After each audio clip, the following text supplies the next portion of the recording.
दिल्ली में ration card से जुड़ा एक बहुत अहम बदलाव होने जा रहा है, जहां रेखा गुप्ता सरकार अब राशन के लिए सीधे आपके अकाउंट में पैसे डालेगी। अगर आप दिल्ली में रहते हैं और राशन कार्ड बनवाने की सोच रहे हैं या पहले से राशन कार्ड धारक हैं, तो ये जानकारी आपके लिए बहुत जरूरी है।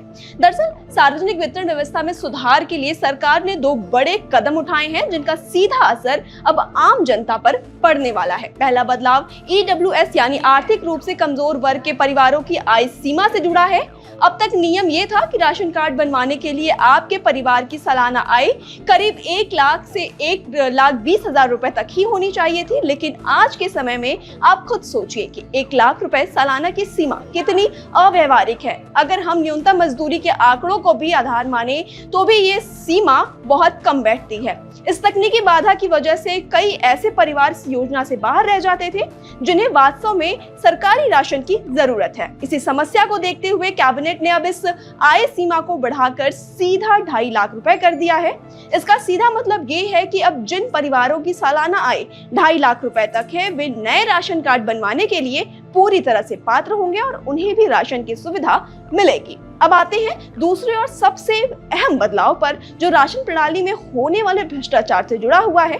अक्सर राशन की दुकानों से शिकायतें आती थी कि कोटादार ने राशन कम तौला, मनमानी की या फिर वितरण में धांधली हुई। इस कटौती को जड़ से खत्म करने के लिए सरकार एक नई डिजिटल पहल कर रही है। व्यवस्था में पारदर्शिता लाने के लिए अब सरकार सेंट्रल बैंक डिजिटल करेंसी यानी CBDC के जरिए आपके बैंक खाते में राशन का पैसा ट्रांसफर कर देगी। इस व्यवस्था के लागू होने के बाद आपको किसी कोटेदार के भरोसे नहीं रहना पड़ेगा। आपके अकाउंट में जो डिजिटल करेंसी आएगी, उससे आप अपनी मर्जी से राशन की दुकान पर जाकर अपनी जरूरत के हिसाब से राशन खरीद सकेंगे।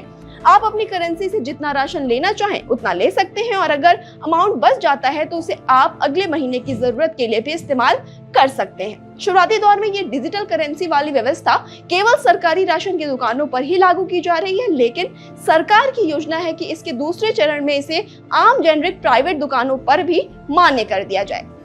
ऐसा होने पर आपके पास ये पूरी आजादी होगी कि आप अपने आसपास की किसी भी दुकान से अपना राशन खरीद सकें। कुल मिलाकर ये कदम दिल्ली की राशन व्यवस्था को आधुनिक, पारदर्शी और भ्रष्टाचार मुक्त बनाने की दिशा में एक बड़ी पहल है, जिससे आम आदमी को राशन के लिए किसी पर भी निर्भर नहीं रहना पड़ेगा।